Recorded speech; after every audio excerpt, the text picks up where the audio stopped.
Okay, well, Here you I are. guess I'll start by thanking everybody for taking some time out of what I think today's Friday, right? Best day. Out of Oh my a gosh.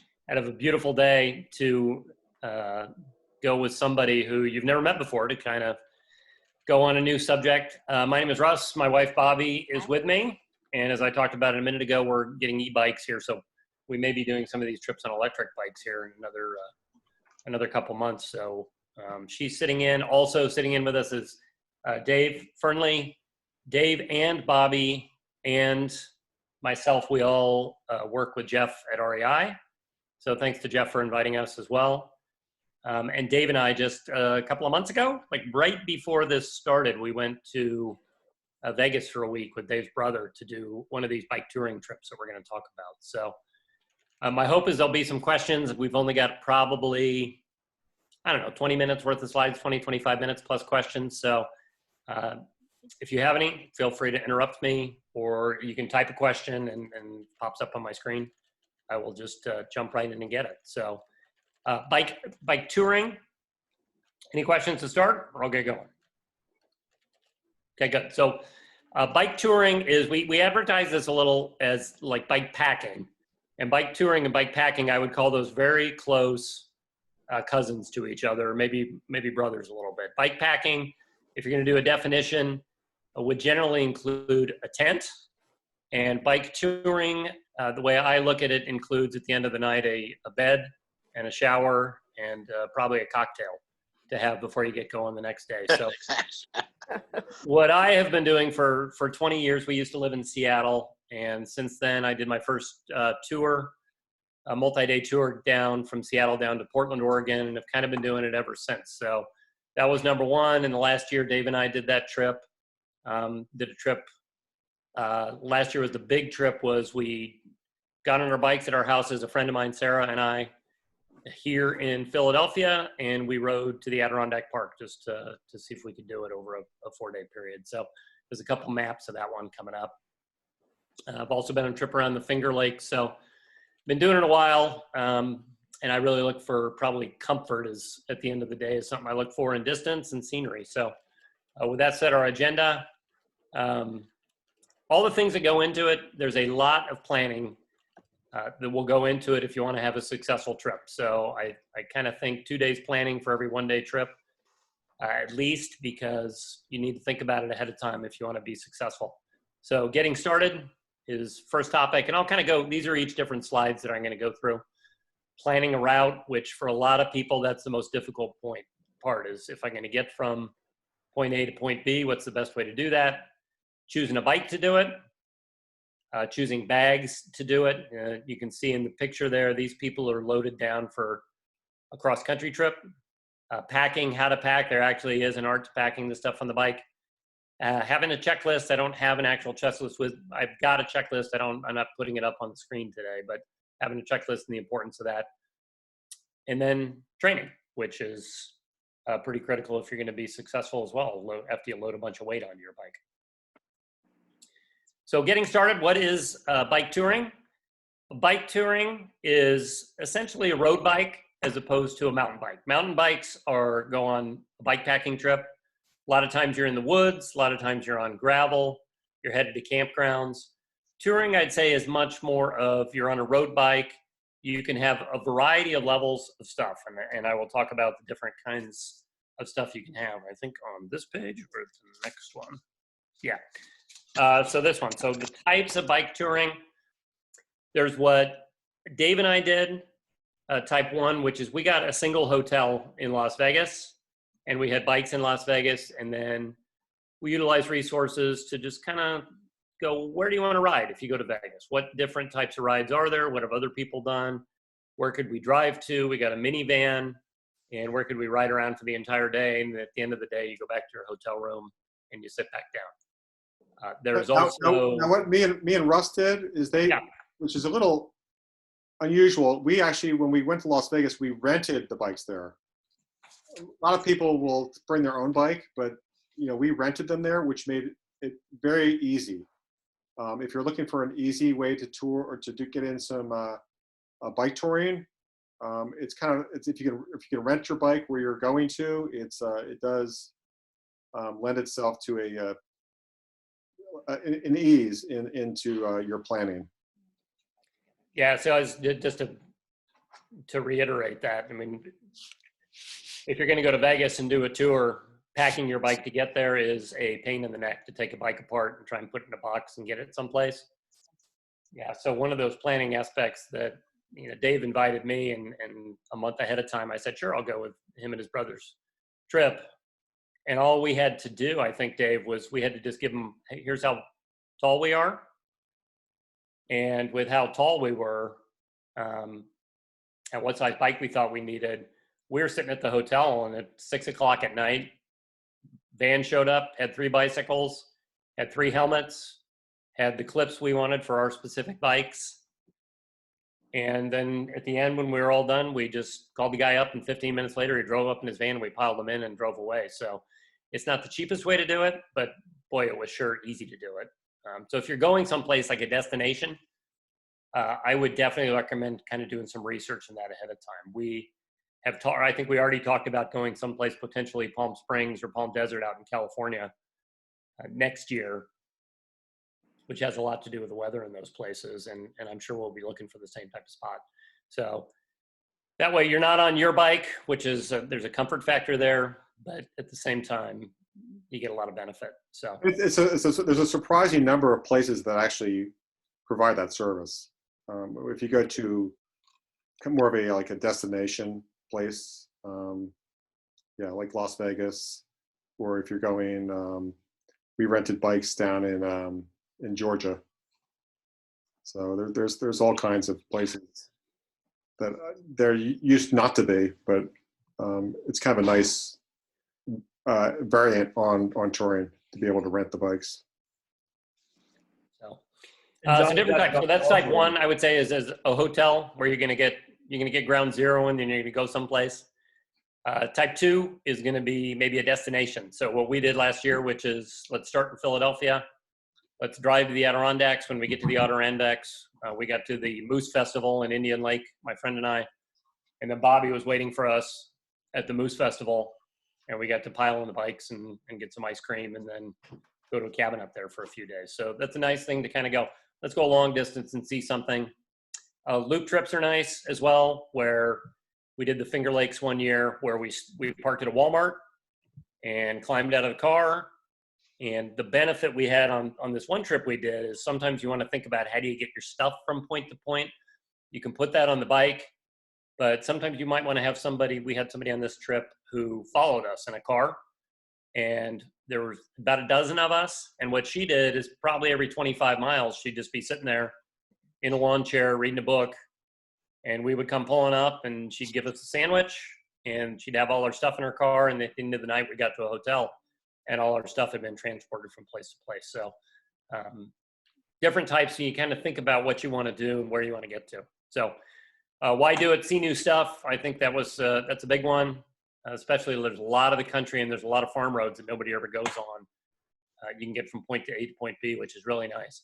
Social is good. I've got a number of Facebook friends that I never knew before I got on one of these bike trips, that we connect all the time, and we still talk about, what are they doing, where are they going, the number of trips people are doing, and what people are doing during just this whole COVID outbreak. It's nice to see, friends of mine from prior trips out riding their bikes around. Health is good, obvious, and if done right, it's fun. So types, talked about these a little bit. There are a couple of kinds. There's fully supported. Backroads does trips. Probably most people have heard of them. REI has trips. Those tend to be very, very easy. That's one of the big pluses of that, is you don't have to use your brain a lot, because somebody's bringing your stuff from place to place. Somebody has planned out the whole route for you. You can see some gorgeous places, whether it's in the United States or a lot of places in Europe. And if you're willing to write them a check, they'll do all the tough work for you. Self-supported, we talked about that. That's sometimes called a credit card tour, because you're just whipping your credit card out as you go from place to place, and paying for everything as you go. Point to point, loop. You can camp. It's pretty easy to throw a tent on if you want. But it's nice to not have the extra added weight of that as well. So planning a route, fully supported, is super easy. Somebody will do that for you. So Backroads will do it. REI will do it. You don't even need to think about it. Self-supported. My recommendations are you use an established route that someone has ridden a bicycle on before, and you're very careful about it, and you pay some attention. And I'm going to talk about that in just a second of some of the different tools. And I've got tools at the bottom there that you can use to plan a route, but you got to be thoughtful. So I have a friend, I'll just throw him on the bus, Paul Paul was riding. One day he said, I'm going to take my bike and I'm going to ride to my shore house down at it was a long trip, but he was going to Ocean City, and he just put it in Google Maps with the bicycle, and he ended up going down a 6-lane highway for about 30 miles. So, he called that night, and he's like, oh, we went down Route 1. It was the worst thing in the world. So they're no fun. So established routes, country roads, it's nice to see cows and not see traffic and stuff, which is good. Think about restocking. That's a big one, because the less stuff you have to carry, the happier you'll be as the days go on. So where do you want to stop? Gas stations, grocery stations, all that thing. Decide where you're going to sleep, whether that's a hotel, whether that's something else, and then consider the distance.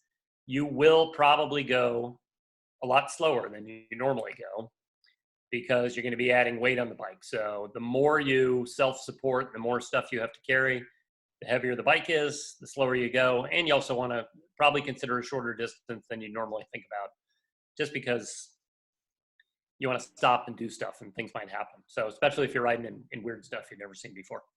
So some tools you can use. Yeah. Okay, let me just throw in here.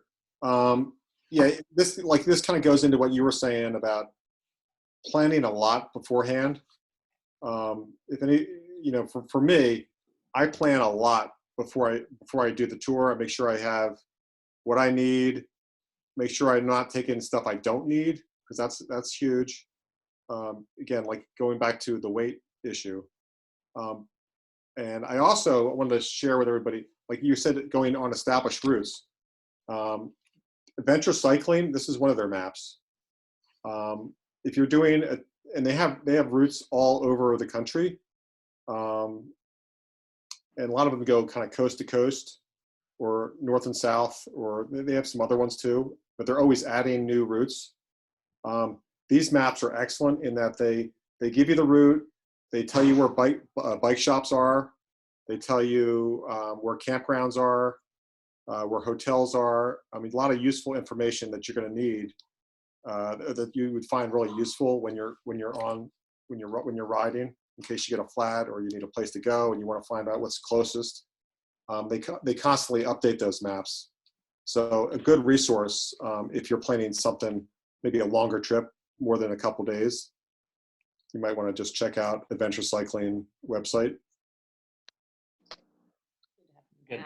Yeah, I think the more stuff you know, the better. So Garmin Connect is one that you can use with their edge devices. The maps are good. Ride with GPS, a lot of people, that's their gold go-to. Map My Ride, I've used before. Rails to Trails website has stuff. But I think the more places you can go to kind of find where do I want to ride, the better. And the Vegas trip was I think that was a good example of that, where that was a new place that we never thought about going. And when we started looking at, I think it was the Garmin Connect that Dave and I looked together at the hotel, like, boy, a lot of people have been on this bike path they have, and then figured out Las Vegas has, what was it, Dave, about a close to 50-mile loop path that goes from Vegas out to Lake Mead and back, and it's almost as big as a 2-lane highway that was close to everything but bikes. And we were on it. Just you get very proud of the Schuylkill River Trail and everything we have here, and it's just like, boy, what a regional treasure that thing was to be able to say they have that too. So some of the tools, once you plan your route, this is, all right, there we go. Oops. Okay, there we are back.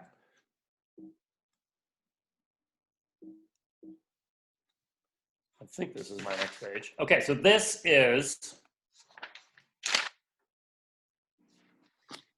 an example of a route that we did when I did the trip to New York last year. So it's a 4-day trip, and you can see trip to Placid day 1, day 2, day 3. I could only fit 3 on this screen. what we were looking for, we were obviously going big distance these days, but looking very closely at the elevation because we wanted it to be as flat as possible with the kind of the big distances we were going. And this is just a kind of a download of the map of an overview of what it looks like. But if you do use a Garmin device or something like that, or even like the watch that I have on right here, you can program it so that when you get to a turn where you're supposed to turn, it'll beep at you. And then hopefully you never get lost, which can be something that's a bit of a bummer if you're going to go on a 6, 7, 8 hour ride and you're trying to get to a hotel and you go off track or you get lost or something. And this is all on the Garmin device. The way we did it is you can pull up, there we go, I went to, you can pull up this if you're designing the map. And this is Garmin if you just pull it up and you put in King of Prussia and you're going to create a course. You can create one and you name it whatever you want to name. And all of these purple lines are places where a lot of people ride their bikes, because what happens is everybody who has one of these Garmin watches that goes and rides their bikes and uploads their rides, it'll do a heat map that shows where a lot of people are riding. And then you can go, well, I'm just going to stay on purple roads the whole time. And for us, that was a huge home run, because purple roads mean a lot of people went on roads before us, and then we didn't ever have to have a problem. You also get a lot of these bike routes, and Schuylkill River Trail is obviously very obvious on this, how many people have come back and forth on that. So.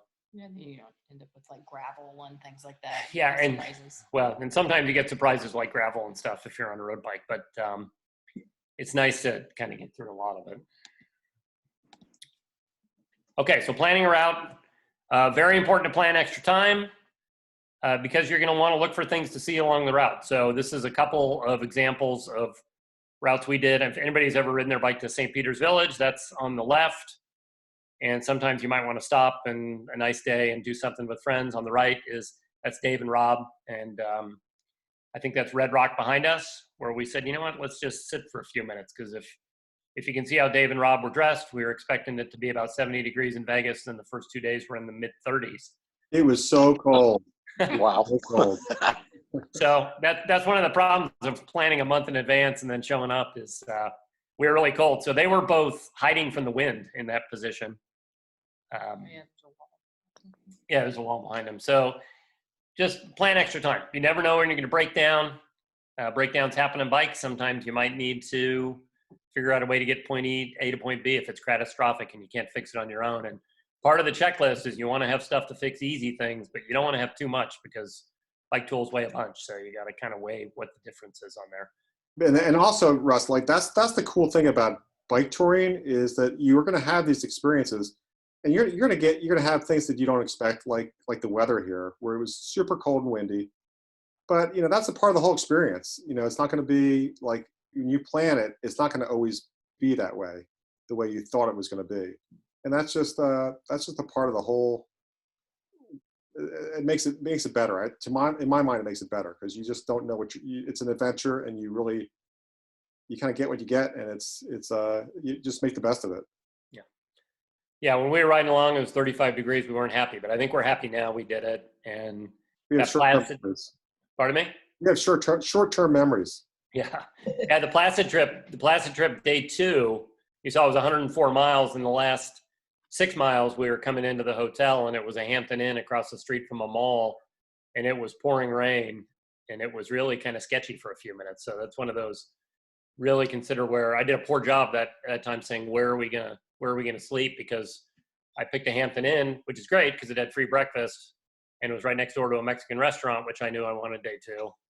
But it wasn't great because the only way to get there is like you're driving down 202 by King of Prussia Mall in the pouring rain for the last half hour of the thing, which was miserable. So that's a little bit of the be careful. So consider the weather's part of it. If you're going to be out on a multi-day trip, they're not all going to be nice. So part of the training. You got to plan that into your trip too. You don't want to schedule your trip so tight that you can't make it to where you're going to get to, because you got to allow yourself the weather being an issue or mechanical problems being an issue.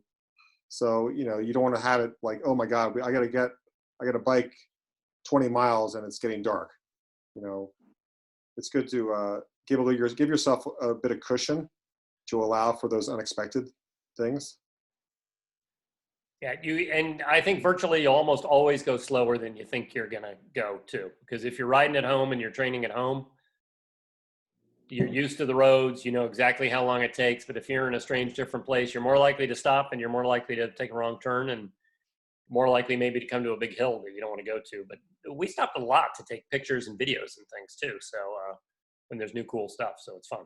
And I think we stopped for 45 minutes to eat, drink coffee and eat brownies at that one place too in the middle of nowhere that pops up that is good. So you want to plan time for those kinds of things. So. Absolutely. Part of the experience. So choosing a bike, people ask about this a lot. If you're just going to go on a couple of tours, I would say there's no right type of bike. I've used a road bike when I went last year on this 400-mile trip, and my friend Sarah used a triathlon bike. And we got a seat pack, which is, I'll show you what a seat pack is in a second. It just kind of sticks out from behind the bike, and a handlebar pack. We didn't have any of the big panniers, which are on the back of this bike in the picture. But I would say get a bike you're comfortable on, whatever you train on. I don't own a million bikes. If you do decide this is going to be something that you want to do a lot of, there are bikes specifically designed for this. Difference between a road touring bike and an adventure touring bike tends to be the size of the tires. Whether you get knobby tires, which you can take on gravel. There's a lot of gravel trails around that are fabulous. We had a couple of guys at REI that went from Pittsburgh to DC last year on a gravel trail the whole way, camping.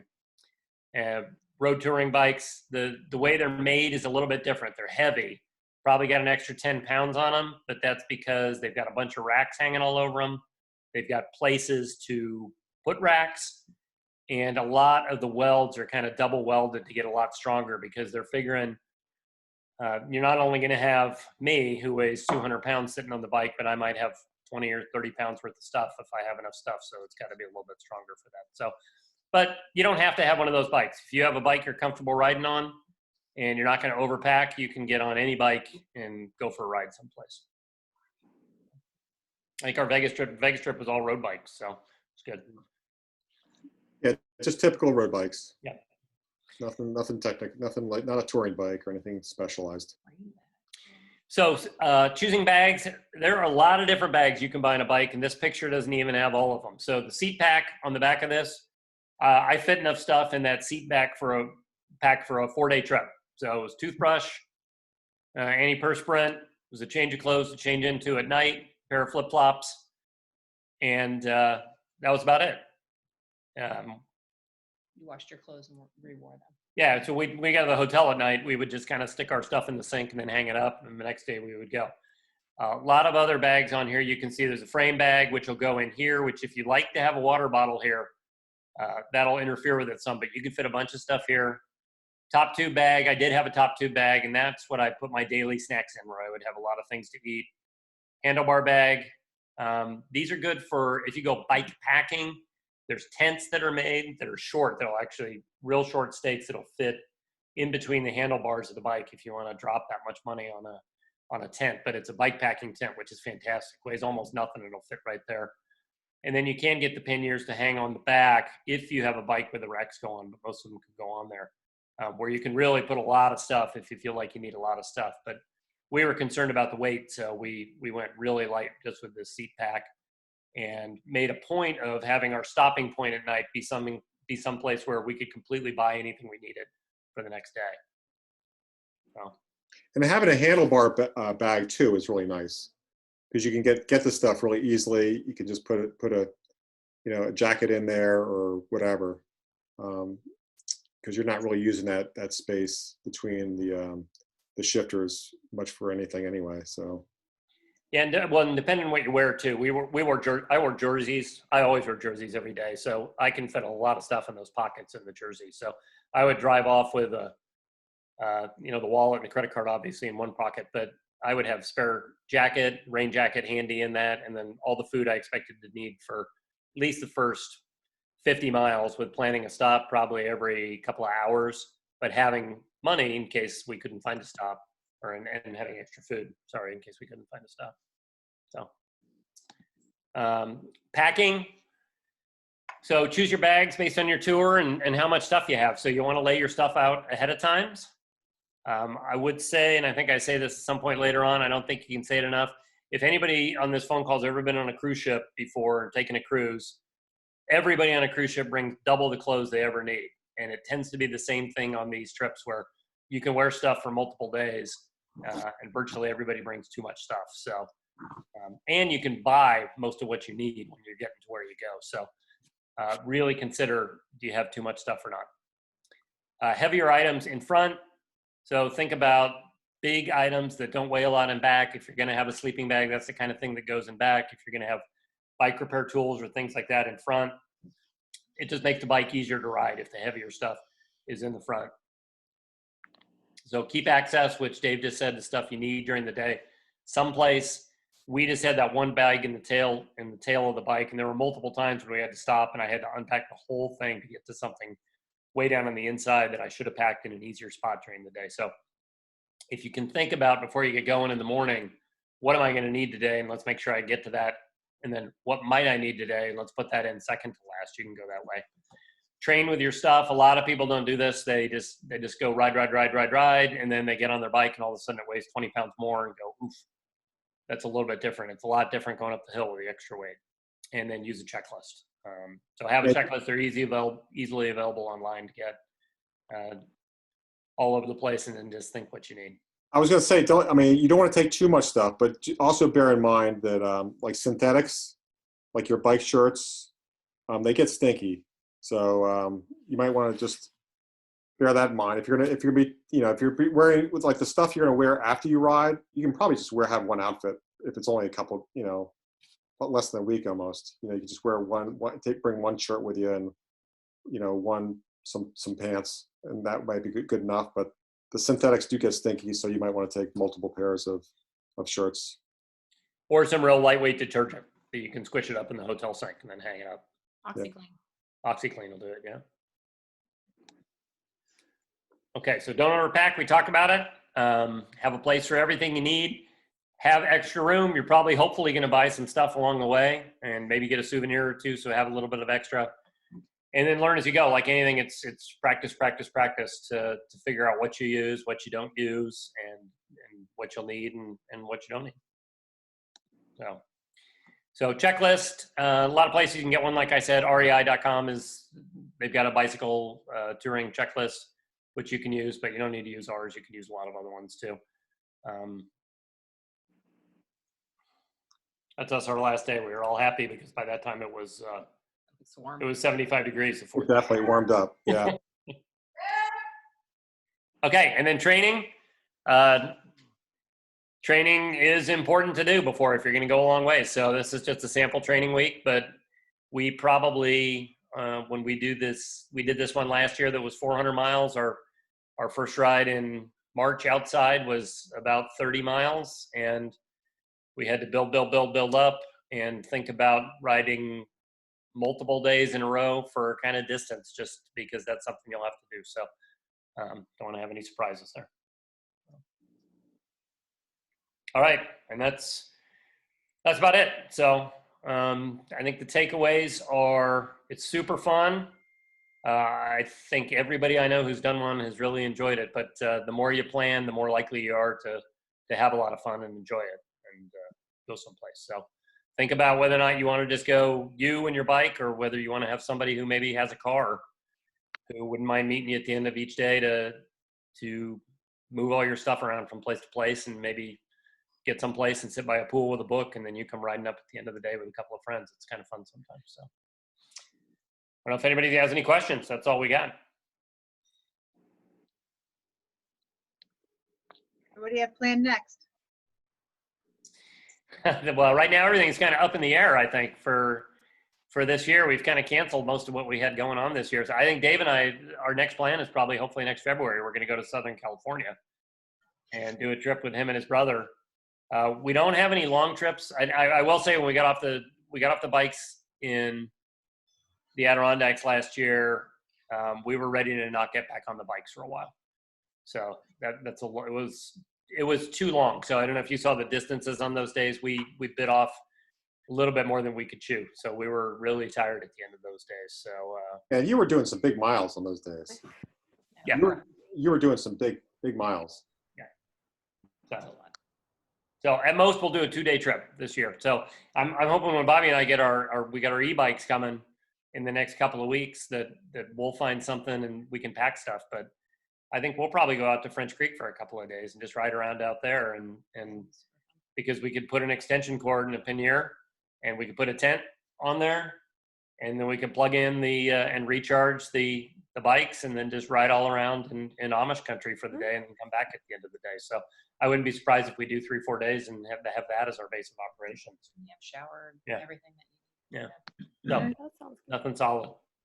Nice.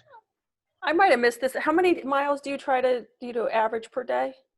I think it depends. It depends on the person. So I have done trips where we had to average 100 a day, which I think is probably excessive for most people. And, but I think most people, if you ask, so one of my favorite times one time is I was sitting with my dog in Lake Placid if you've ever been to Lake Placid, there's one main street that everybody goes Yeah. and you can sit out and you can drink a beer. And I was sitting there with my dog drinking a beer and these guys came riding up on their bikes and they looked worn out. And I said, "Where'd you guys start?" And the guy looked at me, he said, "Seattle." Oh my God. And I said, "When did you start there?" And he goes, 4 months ago.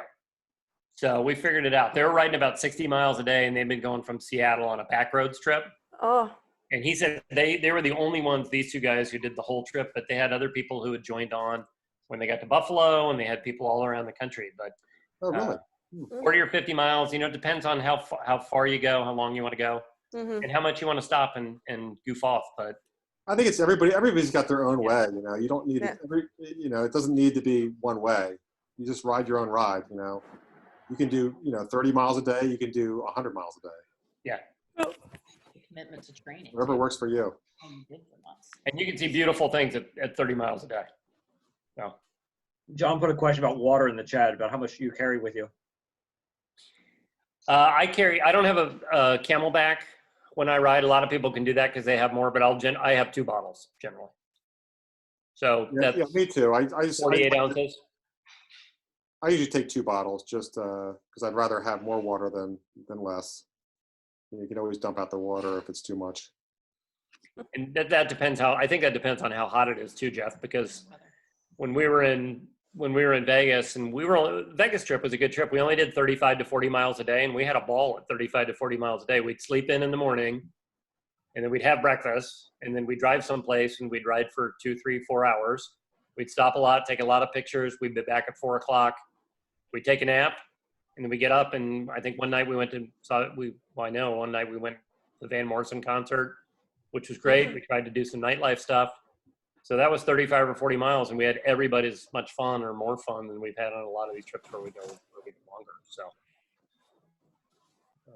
but if it's cold, the water question, if it's cold, you need less than if it's hot. If it's like even a day like today, at 85 degrees and humid, I'd be trying to drink a bottle every 60 to 90 minutes. So you need to be able to plan for that for more stops based on that weather. So on the 35-degree days, we were only drinking a bottle for that whole trip.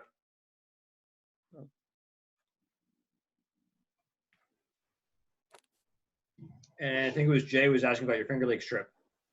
Yeah. But I missed the question. It was in the chat. Just describe your trip through the Finger Lakes.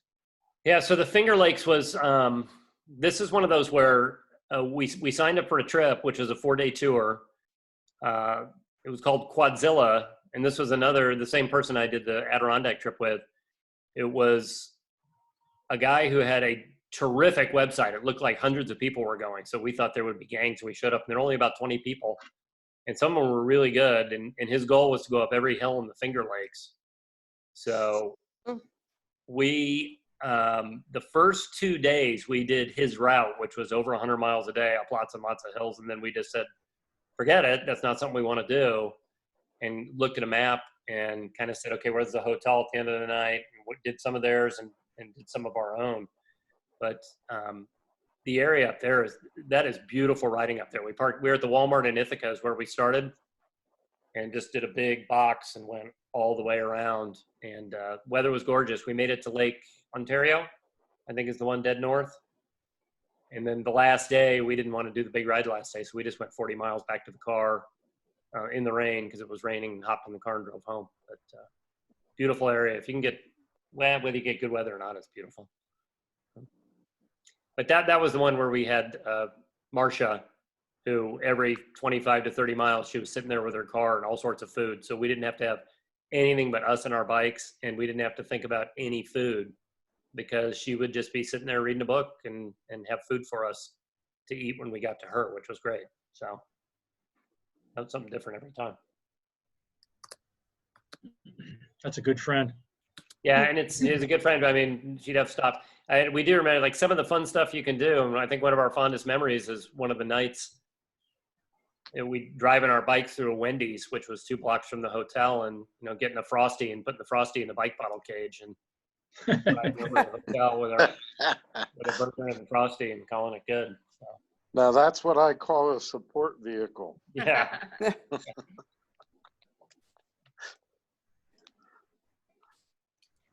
Is anybody planning a trip or have a trip in mind for themselves? So listening to you guys, I'm not fond of the road. I'm not fond of cars. I'm with you on that one, Chris. Yeah, I'm getting better. We're doing more. So we've done we do a lot of long distance on trails and so forth. So we'd like to do the Ohio to Erie, the Erie Canal. We're also looking at the San Juan Hut system. So which are they're mostly all off-road, but I would be more willing to do road in a group. But yeah, it's So if we convince Russ or Buster to organize and lead us on a trip. Rails to trails are a great source for that. There's nobody around, and I want to Right. be something that used Right. to be a trail. right. So yeah, We're hoping to get something put together for up on the Pine Creek Trail. Right. Well, Buster, Right. that was actually going to be this spring, except this little COVID thing stepped in our Right. way. Yep. Yeah, we were on the calendar for the San Juan Hut system, which is all from Moab to Durango out west, California. I don't know if you ever heard of that, but they actually have huts. So basically you carry your water and your snacks for the day, and you get there, and it's fully stocked little cabin. They said which can sleep 8, and they only 8 people per day.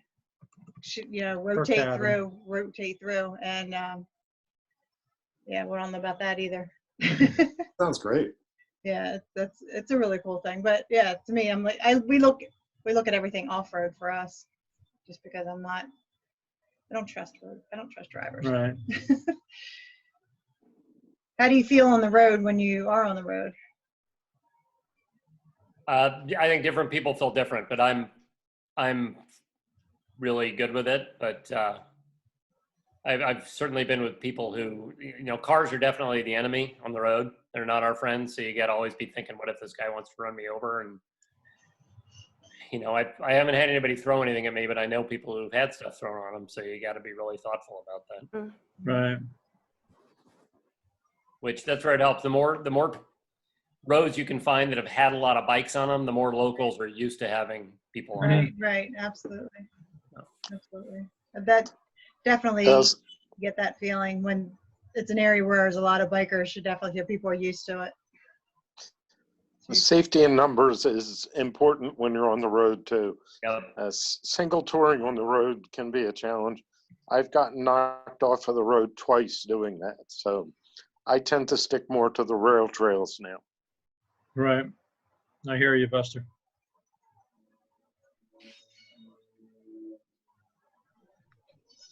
I think, Russ, one of the things that's great about touring is you could just do like a 15 or 20 mile to the closest campground, and you don't have to do 100-mile rides. It's just make your own adventure out of it. Yeah, 100 is excessive, I think. I mean, that's the limit of what I don't even know if I'd recommend anybody ever plan that, but certainly French Creek from King of Prussia, it's a great ride out there. And then you've got all night and all sorts of stuff to do out there, or any kind of campground around.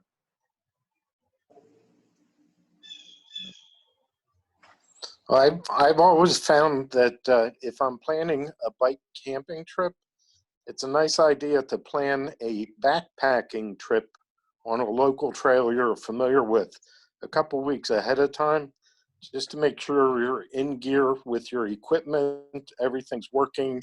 And most of the equipment that you use for backpacking is the kind of thing that you'll use for bike camping too.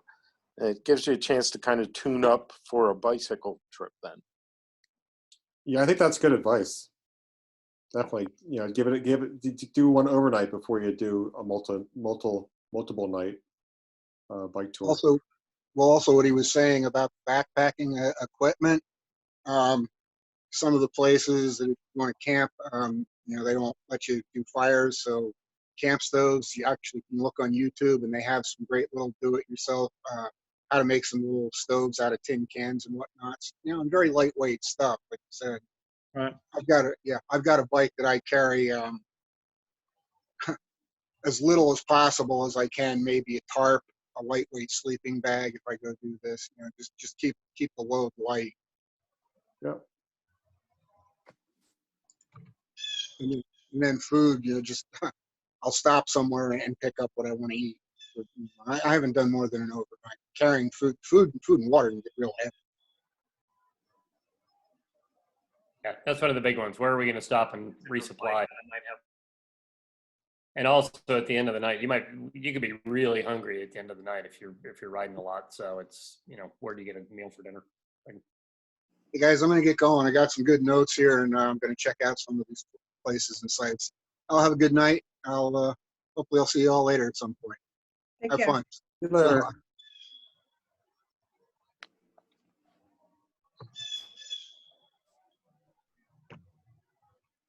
All right, so I want to thank you for joining us tonight.